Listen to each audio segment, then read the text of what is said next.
Nah, kemarin itu ada berita apa itu paguyuban lurah atau apa itu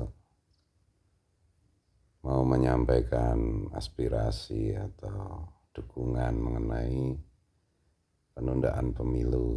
Nah, ini adalah rangkaian kejadian berikutnya dari setelah Ketua Golkar, Ketua PKB dan Ketua PAN dengan berbagai macam apologinya menyuarakan mengenai penundaan pemilu dan perpanjangan masa jabatan kepresidenan.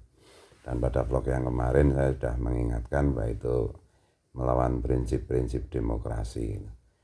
Dan rakyat pasti menolak dan resikonya besar. Dan terbukti 3 partai itu PKB, PAN, dan Golkar itu menurut salah satu survei yang dilansir baru-baru ini di banyak portal berita, ketiganya itu mengalami bukan sekedar penurunan tapi mengalami penganjlokan elektabilitas. Itu tanda bahwa rakyat benar-benar tidak setuju dengan ide menunda pemilu dan memperpanjang masa jabatan kepresidenan.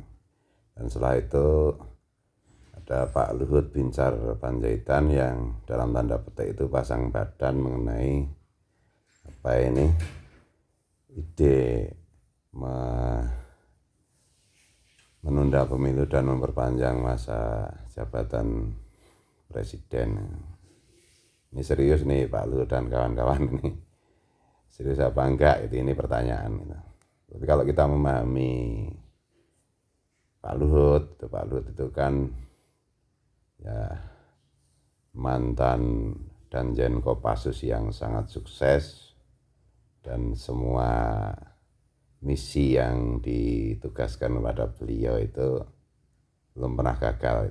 Itu satu sisi. Jadi beliau seorang ahli strategi militer, ahli strategi perang lah dalam pengertian yang luas.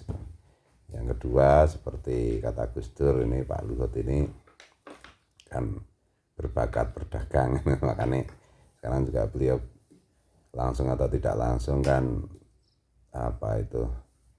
punya banyak jenis usaha. Jadi Gus Dur itu kan dulu waktu Pak Luhut zaman Pak Habibie itu kan dijadikan duta besar di Singapura, dan kemudian oleh Gus Dur dipanggil, Pak Luhut itu cocoknya ngurusi perdagangan, kemudian dijadikan Menteri Perdagangan di masa Presiden Gus Dur.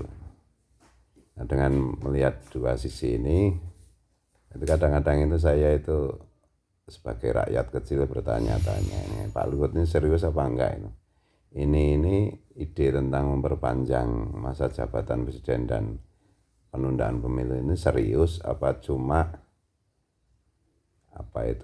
semacam umpan palsu kalau di dalam strategi pertempuran. Maksudnya umpan palsu itu ya ini digulirkan untuk menyedot perhatian publik, terutama tokoh-tokoh pejuang demokrasi,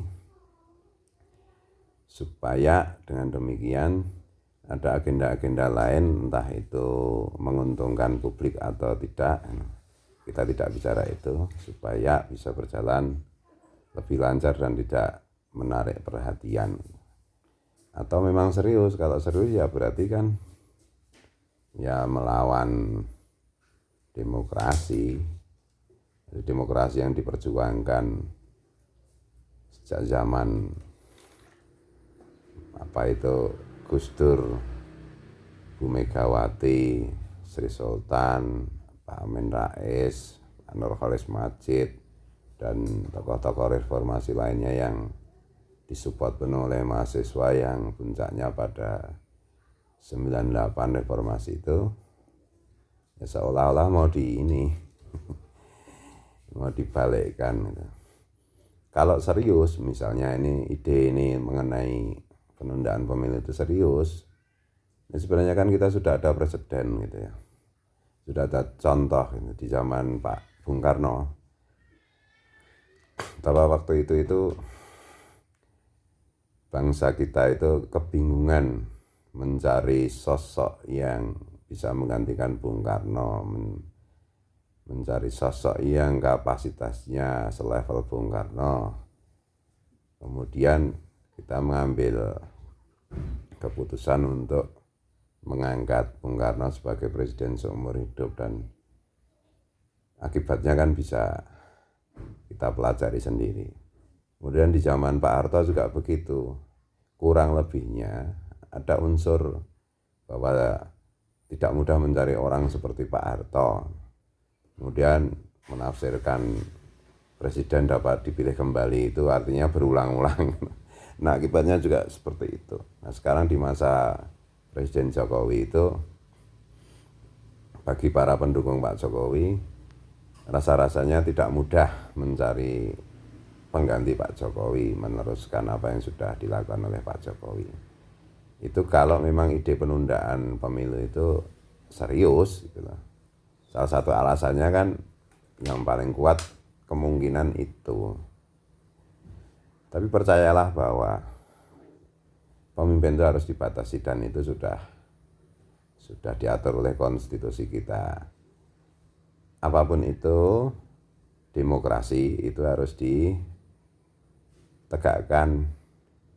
Jangan atas nama ini dan itu, nanti nggak ada yang bisa mengganti Pak Jokowi begini dan begitu, terus ditunda, terus ini, atau alasan pandemi atau apapun. Gus Dur itu berdarah-darah memperjuangkan demokrasi, sebagaimana juga teman-teman beliau seangkatan, segenerasi. Dan demokrasi yang hari ini dinikmati oleh rakyat Indonesia itu diperjuangkan dengan darah dan keringat.